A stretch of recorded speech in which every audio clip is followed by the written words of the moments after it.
Oke, aku mulai ya. Halo semuanya, kami dari kelompok 4. Pada kesempatan ini, kami akan menyampaikan materi yang telah kami siapkan yang berjudul Analisis Risiko pada Startup yang bernama Falala Coklat. Dan ini kami harap pemaparan kami dapat memberikan wawasan yang baru dan juga bermanfaat bagi kita semua. Pertama-tama saya akan menjelaskan pokok bahasan yang akan dibahas di sini. Yang pertama itu adalah deskripsi dari bisnis itu sendiri, kemudian model bisnis, kemudian target pasar, analisis risiko, strategi mitigasi, rencana kontingensi, dan kesimpulan. Yang pertama adalah deskripsi Falala, di mana Falala Coklat ini adalah sebuah startup yang bergerak di bidang produksi dan pemasaran coklat premium berbahan dasar lokal. Dengan mengusung konsep keberlanjutan dan pemberdayaan komunitas, Falala Coklat ini bekerja sama langsung dengan petani kakao lokal untuk menghasilkan coklat berkualitas tinggi dengan cita rasa yang otentik.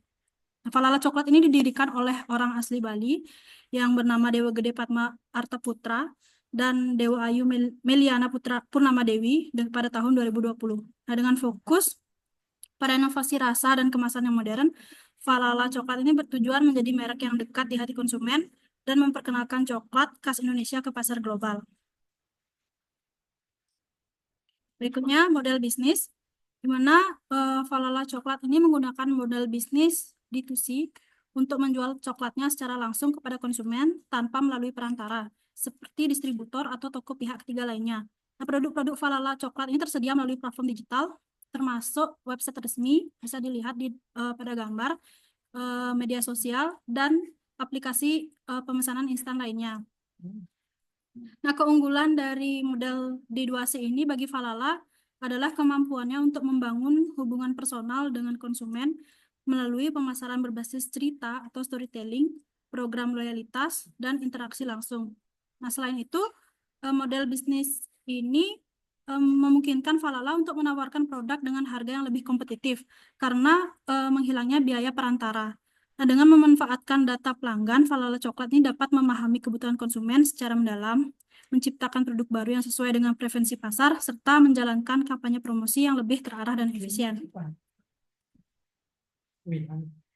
Berikutnya, target pasar, di mana target pasar pada Falala ini yang telah kami teliti itu ada 3, yaitu yang pertama kelas menengah hingga menengah atas, di mana konsumen yang menghargai produk berkualitas premium dan bersedia membayar lebih untuk coklat dengan cita rasa otentik dengan bahan baku lokal yang berkualitas tinggi. Yang kedua, itu pencinta coklat dan kuliner, di mana itu artinya individu yang gemar mencoba berbagai varian coklat unik, termasuk mereka yang mencari pengalaman rasa baru dengan bahan lokal khas Indonesia. Dan yang terakhir itu generasi milenial dan Gen Z, di mana kelompok usia dari 18 sampai 35 tahun yang akrab dengan platform digital, peduli pada keberlanjutan, dan menyukai produk dengan nilai cerita atau storytelling di balik proses produksinya. Berikutnya, analisis risiko. Yang pertama itu yang sudah dijelaskan itu deskripsi bisnis, di mana ide bisnisnya dari Falala Coklat ini adalah startup yang bergerak di bidang produksi coklat premium dengan bahan baku lokal, menyusun konsep keberlanjutan dan pemberdayaan petani kakao Indonesia.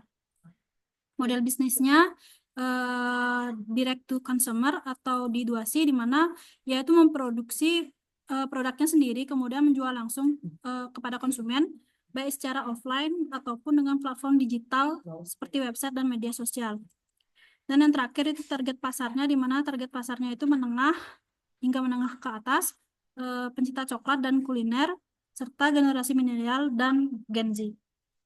Oke, berikutnya akan dijelaskan oleh rekan saya, Kak Bayu.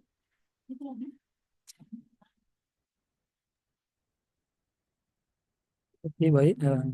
Kali ini saya akan menjelaskan terkait identifikasi resiko.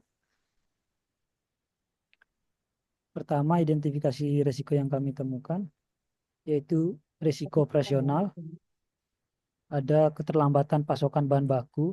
Jika ada masalah pada tani atau distribusi kakao, pasokan bahan baku coklat bisa terhambat. Kemudian ada masalah produksi, kerusakan mesin atau kekurangan tenaga kerja bisa mengganggu proses produksi. Yang kedua ada resiko finansial, ada fluktuasi harga bahan baku, harga kakao dan bahan lain bisa naik turun mempengaruhi harga jual dan keuntungan. Kemudian cash flow tidak stabil, penjualan langsung bisa menyebabkan arus kas tidak stabil, terutama saat permintaan menurun. Yang ketiga ada risiko hukum. Terdapat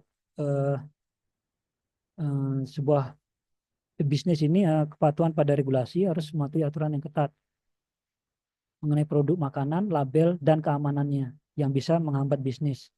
Kemudian ada hak atas kekayaan intelektual. Di sini ada risiko produk atau kemasan ditiru oleh pesaing dapat merugikan brand Falala coklat ini.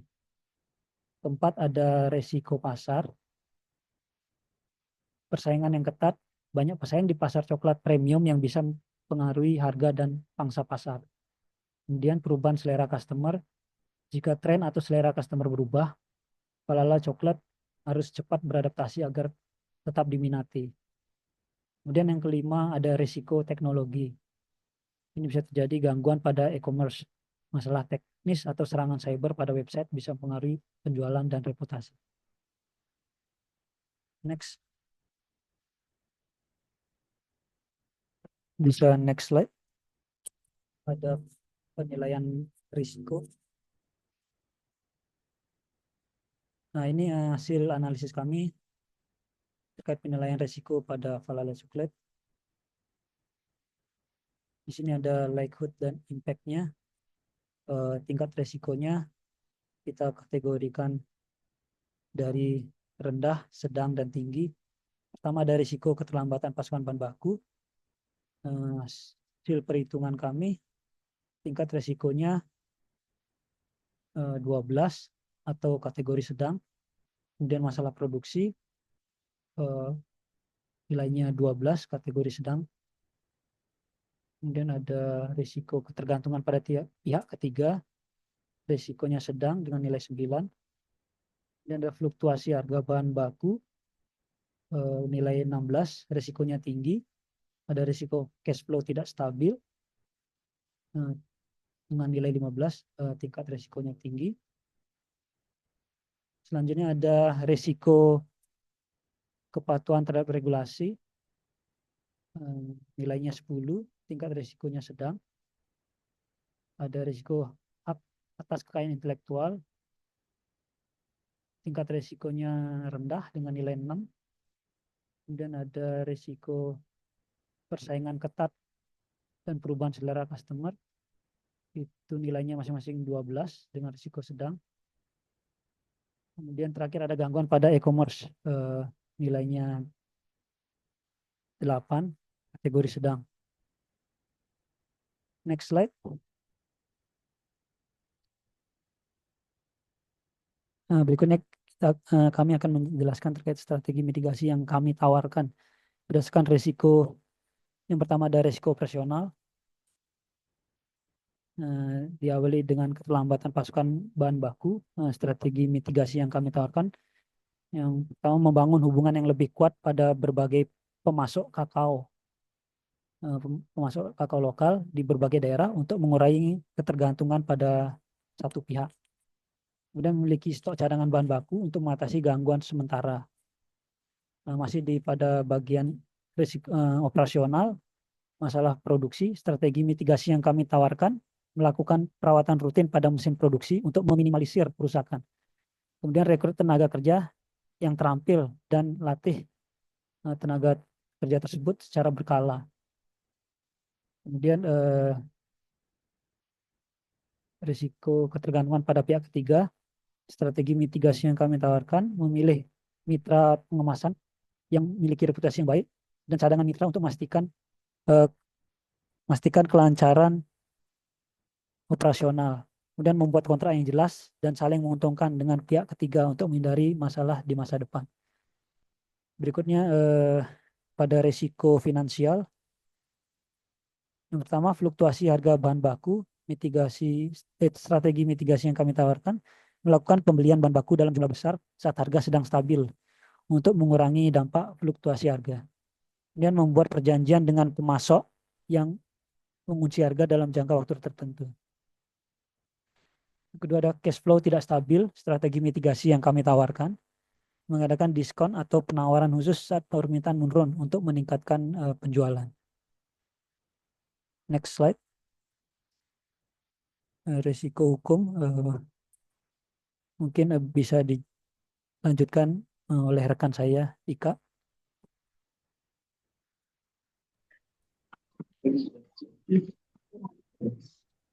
Baik, next slide. Ini bukan risiko hukum. Baik, jadi saya akan melanjutkan presentasi dari Kak Bayu yang dimana resiko hukum. Resiko hukum itu ada dua. Yang pertama, kepatuhan regulasi dan hak kekayaan intelektual. Nah, untuk kepatuhan regulasi, strategi mitigasi kami yaitu tetap up to date dengan regulasi yang berlaku di industri makanan dan minuman serta pastikan produk itu memenuhi standar keamanan. Nah, yang kedua, di hak kekayaan intelektual, yang pertama mitigasi dari strategi kami yaitu melakukan sertifikasi dari MUI dan menjadikan pilihan aman untuk semua kalangan. Next.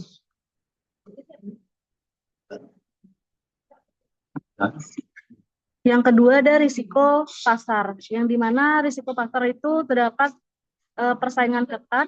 Yang kedua perubahan selera konsumen. Nah, strategi mitigasi untuk persaingan ketat yaitu yang pertama fokus pada diferensiasi produk dengan kualitas premium dan kemasan yang menarik. Yang kedua meningkatkan brand awareness dengan pemasaran yang kreatif. Nah, untuk perubahan selera konsumen, strategi mitigasi dari kami yaitu yang pertama riset pasar secara berkala untuk memahami tren dan perubahan preferensi konsumen serta mengembangkan variasi rasa untuk tetap relevan dengan selera pasar. Next. Untuk risiko teknologi, terdapat yang pertama gangguan pada e-commerce. Strategi mitigasi kami yang pertama yaitu menggunakan platform teknologi yang dapat diandalkan dan menerapkan keamanan cyber yang ketat. Yang kedua yaitu memiliki tim IT internal atau penyedia layanan untuk mendukung perbaikan cepat jika terjadi gangguan teknis. Next. Rencana kontingensi. Next. Oke, jadi rencana kontingensi yang pertama itu gangguan rantai pasokan, yang dimana kita menyiapkan pembahasan alternatif dari daerah lain untuk mengantisipasi gangguan distribusi bahan baku. Yang kedua, bangun cadangan stok bahan baku untuk mengurangi ketergantungan pada satu sumber pasokan. Nah, yang kedua, keterlambatan pengantaran, yang dimana yang pertama mengembangkan sistem penggantian yang cepat dengan mitra distribusi cadangan untuk memastikan pengiriman tepat waktu dan komunikasikan dengan jelas kepada pelanggan jika terjadi keterlambatan dan beri solusi alternatif. Yang ketiga, fluktuasi bahan baku, yang dimana kita menyiapkan dana darurat untuk menutupi lonjakan biaya bahan baku dan buat perjanjian pembelian bahan baku dengan harga tetap dalam periode tertentu untuk mengurangi dampak dari fluktuasi harga. Yang keempat, pelanggaran regulasi. Jadi lakukan audit kepatuhan regulasi secara berkala untuk memastikan perusahaan selalu memenuhi standar yang ditetapkan dan terapkan pelatihan bagi karyawan tentang regulasi yang berlaku untuk mencegah pelanggaran. Yang kelima, ada masalah produksi, di mana menyiapkan prosedur darurat untuk memindahkan produksi sementara ke tempat lain jika ada masalah teknik atau kerusakan mesin. Dan periksa dan lakukan pemeliharaan mesin ini secara berkala untuk menghindari gangguan dari kerusakan mesin tersebut. Yang keenam atau yang terakhir yaitu gangguan pada e-commerce.